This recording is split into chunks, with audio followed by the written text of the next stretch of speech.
I bet you didn't see that one coming. 100K, a million, or a $10 million AI consulting business. Broken down just like that.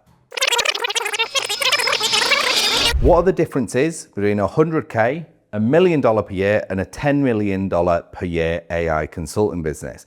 And that is the exact question I'm going to answer in this video. And I'm also going to answer it in two different frames. So whether you are technical or whether you are non-technical, this will depend on how you get here. And for ultra transparency, I have been here many times. I'm past this point with my AI consulting firm. I am not currently at this point, but I know exactly what it's going to take to get there. And I'm going to explain also why I easily could have been past this point right now, but there was something I didn't want to do for a long time that we now do, which means that you can convert from here to here with the exact same number of clients if you do it correctly. And that's what we're going to be running through, okay? When it comes to AI consulting, there is a few key parts to it where we can essentially make money. AI consulting has three parts, and some are technical and some not. So the first and most important part, which is always the entry point of our consulting firm, is the AI audit, okay? So an AI audit, very simply, is a series of interviews, then mapping out the processes, then ranking the AI opportunities, and then presenting that through ROI. So you say, hey, this is where you're currently wasting money, and we can implement this AI solution. This is how much you're gonna save.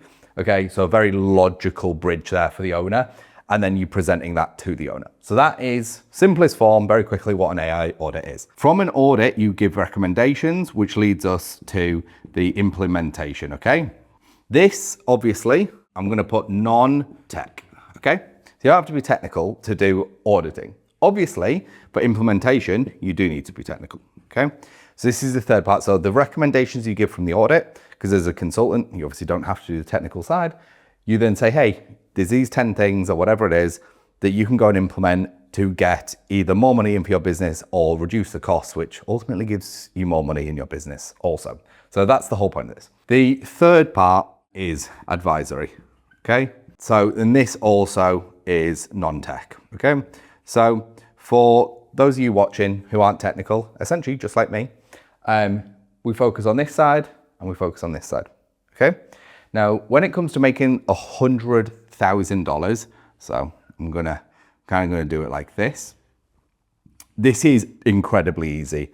I hate to say that, but seriously, it is when you just know a simple framework. So an AI audit, you want to be focusing on bigger companies. And when I say bigger, I'm still talking about pretty small ones. I'm talking 10 people plus. So if you are doing that, you should be charging $5,000 for an audit, okay? And that's a pretty conservative amount. If it's even a 20 or 30 person and you still charge 5K, which is still cheap, very cheap in fact, you could do that and you're getting money in the door, okay? So if you, let's say, did 10 of those, so less than one a month, right? You would make 50 grand, or do one a month, you're making 60K here. So we're gonna say $5,000 or 5 audits, and then we're probably gonna times it by, let's say 6, okay? Which would equate to 30K. Now, of these 6 audits you've done, $30,000 in the bank, awesome. So we're a third of the way there. The implementation, at least 4 of these 6, at least, are going to come for do implementation. I'll be honest, if you do it correctly, all 6 will, right? Because the audit is that good, right? They want the audit because they want to know what AI can help them. This is what AI help them. So you have 4. Now, I very rarely see any implementations going below 15K, like very rarely. And that's usually 1 or 2 things. It is very common for people to be spending 25K on their first implementation. Like, it's just a lot, like it's very valuable to these companies. So it's worth it, right? But we're just gonna say 15K, okay? Well, that there is already 60K, okay? Now, you're thinking, I'm not technical, no problem. Let's say we take 20% of that, okay? So you're now making 12K as a non-technical person. So technical, non-technical, okay? So as a technical person, you're now at 90K, no problem at all. And it's gonna keep creeping up from there. As a non-technical person, you're at 42K. Then you'll have advisory. Actually, I should have also put maintenance. Maintenance. something like that. All right. Now this, again, low end, $1,000 a month, where it should be $5,000 a month. Okay. So let's say you've done 4 implementations here, a minimum of between, so it'll be between 4K and 20K per month in advisory and maintenance. That is very conservative. So again, let's say you're at 42 over the course of, let's say 12 times 4, 48K. What does that bring us up to? We're at 42 here, low end at $1,000 a month for the next 12 months, and that would be low end. Is that dead on? Is that dead on? Or is that 90,000? That's 90K. It's close enough for me. And that, to be honest, is very much on the low end. Doing 6 audits in a year, that's 1 every 2 months, is incredibly low, if I'm deadly honest. But I'm just showing you like that is how easily you can get to 100K. The way I got to my first 100,000 was audits and outsourcing. This wasn't, when I started, was just not on my radar. Like I just didn't realize this was even a thing. Okay. So for me, where I made my money, and I'm gonna highlight it.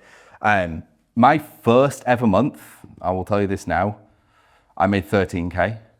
Then I made 18K. So I got a couple of good size audits, like a 7K and 8K or whatever on each of these months, and a 5K, and then some additional little bits and bobs here. I literally crossed 10K a month in my first month doing this, right? And it literally just scaled from that. These are literally my exact numbers for my first 3 months when I started my AA consulting firm, okay? So that's over 100 Gs I did in 90 days. I come from a consulting background, so I was a bit more familiar with some of the stuff, but honest to God, I've now taught this to north of 2,000 people. Everyone can do this. Like you just follow the correct framework, okay? What I was saying before, so I will tell you the numbers that I'm now at, and I'm in now the second bucket, which is I'm north of $1 million, but I'm not up to 10 million yet. So when you want to scale to $1 million, you have 2 choices really, and this is really how it breaks down.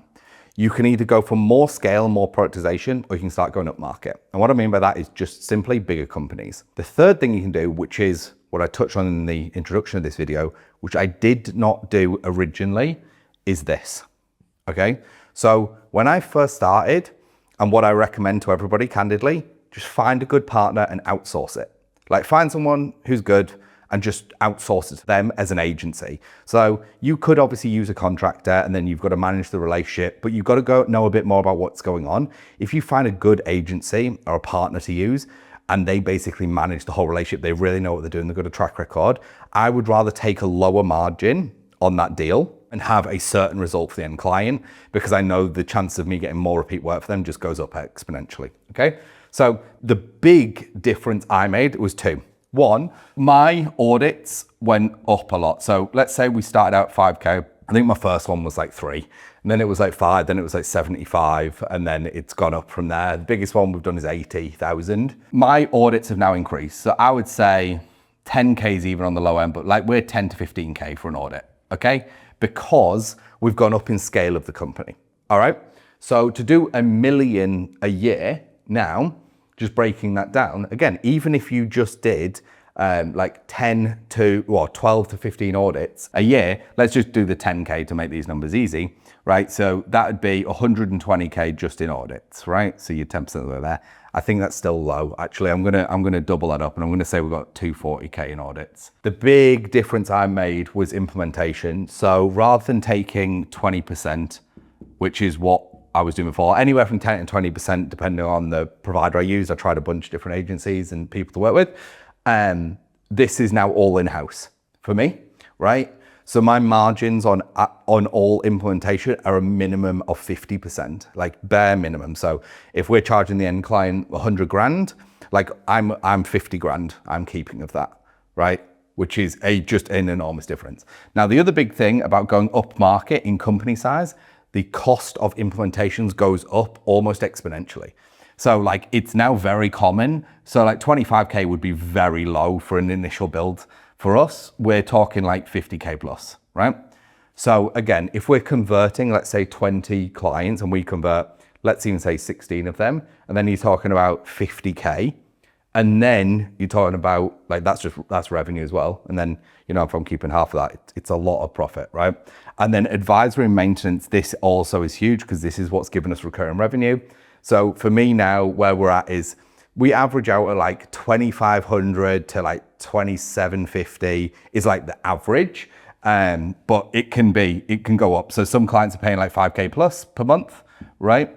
And then some really small ones, like a property management company they pay 1,000, right? And they're small. They're also one of the older clients, right? So it really depends on where you're at with this. We're basically in the region of a couple of million now, right? So that's not the exact number, but like that's like the region we're at, and that's how I did it. And this is the big change. So you can get to like, hundreds of thousands, like deep in the six figures with just auditing and outsourcing. This is what I'm telling you. But if you can find good talent, whether it's through a partner or relationships or whatever, and bring the implementation in-house, there is going to be a lot more headaches. There's going to be more scope creep. There's going to be a lot more going on there.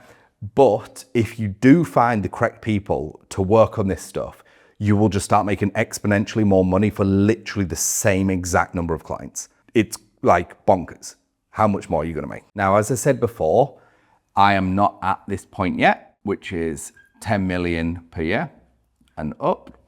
But I already know how we're going to get there, and I'm just going to break it down because it's actually pretty simple. It's going to feel pretty uninspiring right now, but it literally is more of the same and or going up market. Right now, our average audits, let's say, are 15K. We want to increase them up to 50K, okay? That is the path that we are currently looking to do at Dunn & Company. Again, shameless plug. You want us to audit your business? First link in the description. Because you are increasing the price of your audits, you don't need to keep getting like loads more clients because these audits take longer. So average audit, like a couple of weeks, pretty much. As they go bigger, more upmarket, they cost more, they take longer. So now the other byproduct of bigger audits, companies, they're more complex, there's more going on. The average implementation, you are now in the six figures.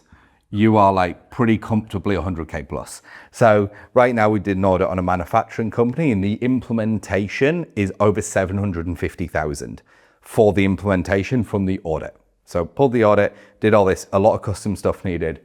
And this is kind of the downside of going up market, which is candidly the thing that I was trying to avoid when I got into this. So you don't need to go down this route, right?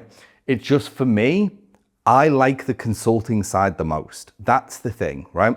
So if you like the technical and you like technical challenges, like there's a bunch of people that I know love like the deep technical challenges, then this is how you would basically get those in your life, so to speak. If you aren't into that, hitting like 10 million a year with just pure consulting, I'm not going to say it's impossible because nothing's impossible, but it would be challenging. You are at some point going to need to build the implementation team, like we've touched on previously. But I will say there is one kind of alternative path for you to do this, okay? I'm just gonna finish this off. Let's say we're 5K per agent at this level. So let's say they have 5 agents, they're gonna be paying you 25K a month retainer. So they're paying you 300K a month, 300K a year, just in maintenance for the agents involved. You've got paid, hundreds of thousands for the implementation. You're paid 50K for the audit.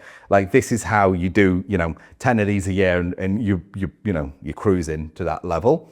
This is one of the options, and this is probably the option that we are going with because we are going up market the audits. However, this is not technically the only way you could do it, and I genuinely think this is probably not the best way for most people. Okay, so let's talk about the other option. Let's say you stick with 15K and you're like, oh, well, I want to hit 10 million a year. What you'll find doing a bunch of audits, let's say, for example, you're focused on the HVAC industry, right? Just to make this simple, HVAC without the E. You might continuously do, 20 or 30 audits a year on HVAC companies. And what you've now figured out in this implementation part is you might say, hey, there's 10 to 20 workflows that you've consistently found that they find valuable that deliver results. What you will then end up doing is actually productizing these workflows and implementations. So your cost of delivery here drops exponentially. So your cost of this let's say these run at 75 to 80% margins, because the talent acquisition to do the auditing side actually isn't that hard, especially if you've got good procedures and SOPs and whatnot. But here, I think a good company is probably running at, say, 50%. So I run at about 50% margins on the implementation after all the team and everything's paid. The way you could get around this is, rather than going up in the cost of implementation. So again, I know people in this space, some of the big names that you may or may not have heard of, who are doing huge scale implementations, and they are charging millions, like many, many millions for implementations for companies. That's one way you can hit it. The other way is, let's say you charged on average, let's just say 15K for an implementation. We're just going to use like boring round numbers here. So 15K audit, 15K implementation is pretty normal. And then you're only making 50% margin on this. Well, if you productize this solution, you can get this to making 95% margin, right? It's actually going to be close at like 25K, right? So rather than making, say, 12 grand here from the implementation, you're essentially going to start making like 23K, okay?